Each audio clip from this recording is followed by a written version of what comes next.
Assalamualaikum warahmatullahi wabarakatuh. Di kesempatan kali ini kita akan berbincang-bincang dengan sahabat Nanda. Jadi sahabat Nanda ini adalah salah satu pengurus rayon yang dimana dia berstruktur di bagian kaderisasi. Nanti kita akan sharing-sharing, ngobrol-ngobrol santai lah dengan sahabat Nanda mengenai perjalanan dan pengalaman di PMII, begitu sahabat Nanda. Oke, baik.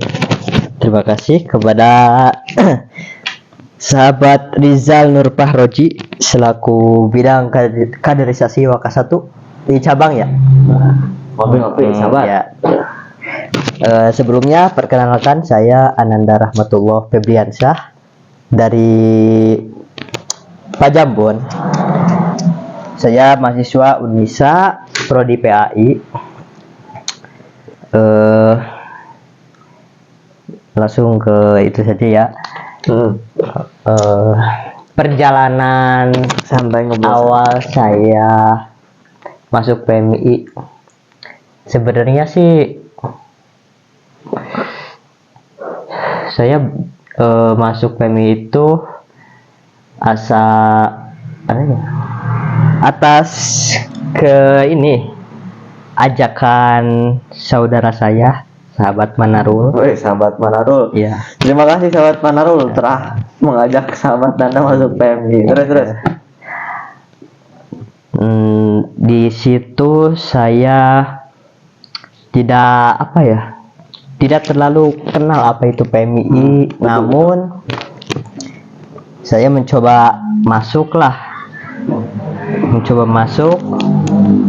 untuk mengenal apa itu PMI. Nah, saya masuk ke jenjang pertama tuh Mapaba.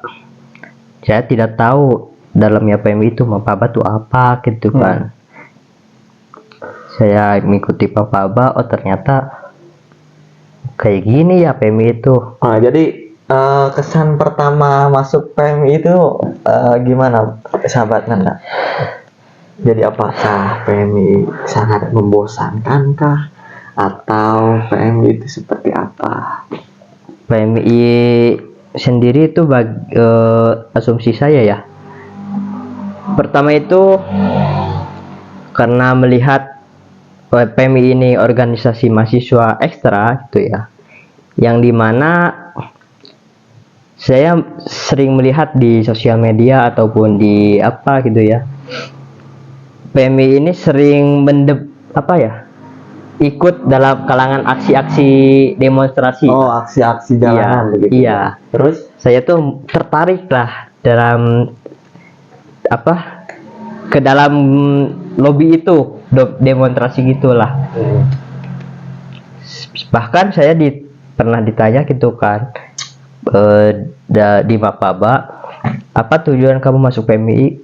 Saya bilang ya saya mau izin ini ikut demo gitu. Saya mau bisa demo, bisa berbicara di depan banyak orang, dan bisa mengutarakan apa yang saya sampaikan lah. ya pada intinya sahabat Nanda ini ingin berproses. Iya. Ingin mengikuti apa aja sih di PMI itu. Nanti supaya sahabat-sahabat yang di rumah itu yang sekarang mahasiswa baru bisa join juga, bisa bergabung juga bersama kita. Jadi sahabat Nanda share lah pengalaman-pengalamannya di PMI gitu. Terus gimana lagi? Jadi pertama perjalanan awal saya di PMI itu ya gak gampang lah, maksudnya gak mulus dari awal perjalanan sampai sekarang ya. Saya tuh melewati berbanyak rintangan.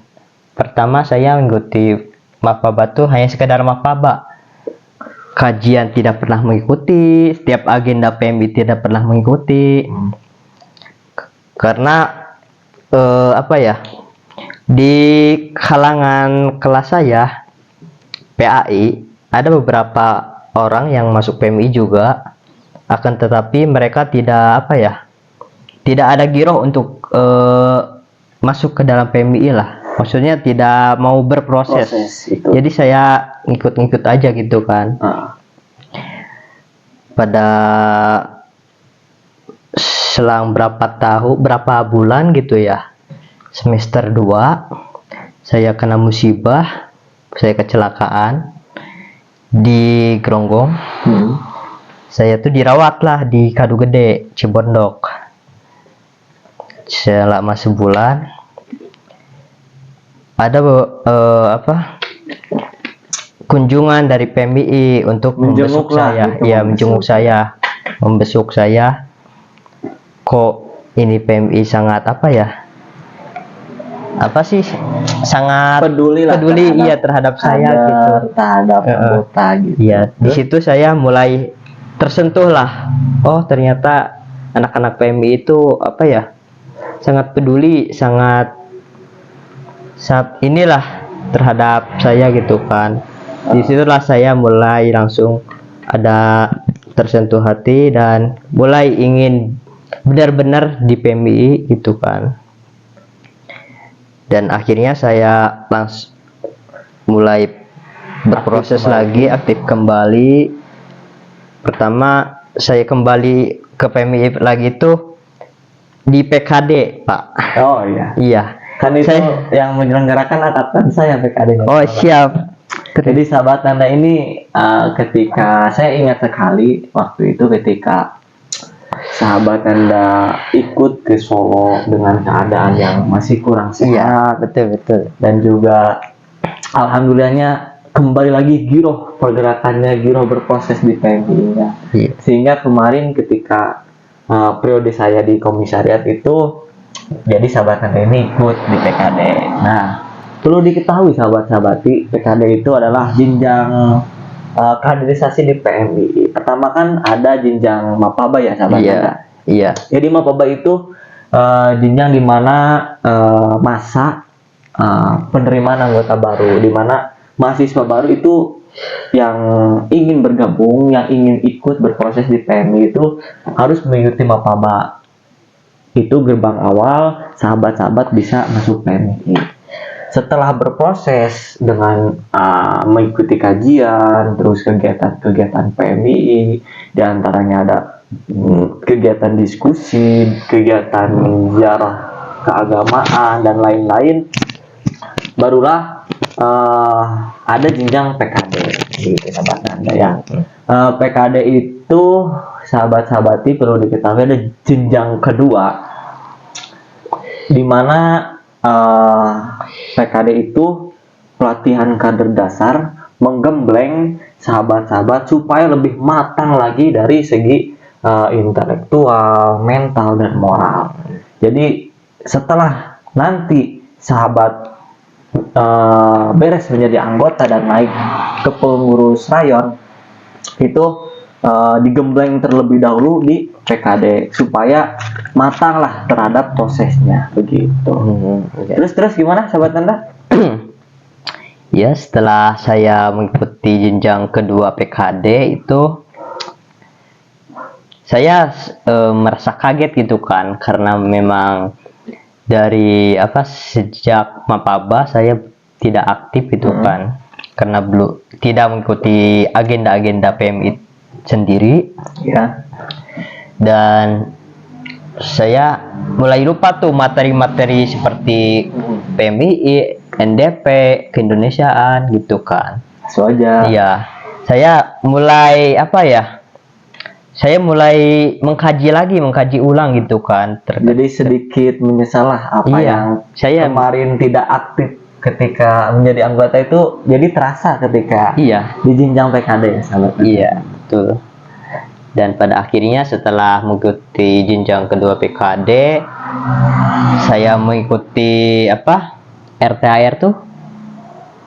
Jadi perlu diketahui juga sahabat-sahabati, ada jenjang kaderisasi, ada juga jenjang kepengurusan.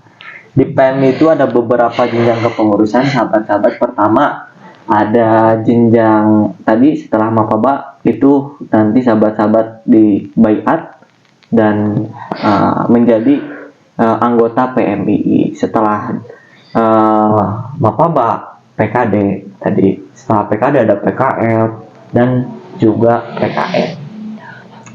Itu jenjang kaderisasi. Untuk jenjang kepengurusan tadi sempat disinggung oleh sahabat Nanda, RTAR. Jadi RTAR itu apa namanya, rapat tahunan anggota rayon. Ini adalah rapat yang dimana rutin setiap tahunnya untuk regenerasi PMI ke depannya. Jadi setelah menjadi anggota menjadi pengurus rayon, ada setelah rayon komisariat, setelah komisariat, jadi komisariat itu tingkatan kampus. Setelah komisariat ada juga cabang tingkatan kabupaten.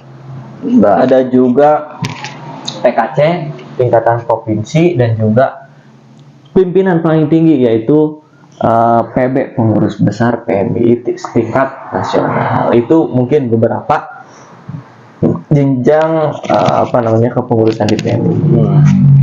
Gimana sahabat setelah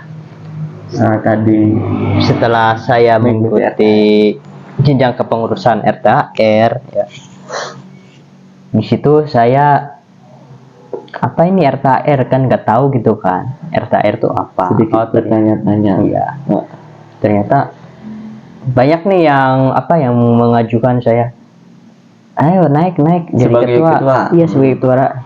Apa ketua? Saya merasa sedikit bingung gitu kan, karena saya tidak tahu apa-apa di PMII gitu kan. Karena saya juga merasa saya juga masih kurang lah dalam masih kurang gitu berproses, tidak tahu apa-apa. Dan saya ya udah, kalau memang mereka mau saya jadi ketua, bolehlah saya mencoba gitu kan. Dan pada akhirnya di situ ada lawan saya, sahabat Doni. Yang sekarang menjadi ketua rayon. Iya, sahabat Doni ketua. Sahabat Doni. Dan pada akhirnya saya diseleksi lah gitu antara Doni dan saya. Dan pada akhirnya dari segi suara ternyata memang Doni yang unggul gitu kan. Karena pada saat itu para anggota, para kader itu tidak tahu terhadap diri saya lah, karena memang sudah lama tidak di PMI gitu kan. Dan dari situ mungkin ini bukan jalannya lah, mungkin belum rezekinya gitu kan. Mungkin ke pengurusan selanjutnya untuk jadi ketua, saya insya Allah mau naik ke ketua, insya Allah. Ya, jadi di PMI itu tidak ada kata terlambat sahabat. Ketika sahabat-sahabat belum ada giro terhadap organisasi, ya kita berproses bersama-sama, karena di PMI kita belajar bersama tentang bagaimana manajemen organisasi dan bagaimana kita mengasah intelektual, mental kita juga, dan moral kita juga. Itu di PMI kita bisa belajar bersama-sama sahabat. Jadi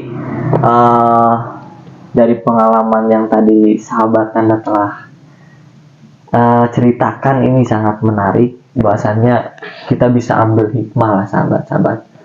Ketika kita merasa belum maksimal, tidak ada kata terlambat sahabat.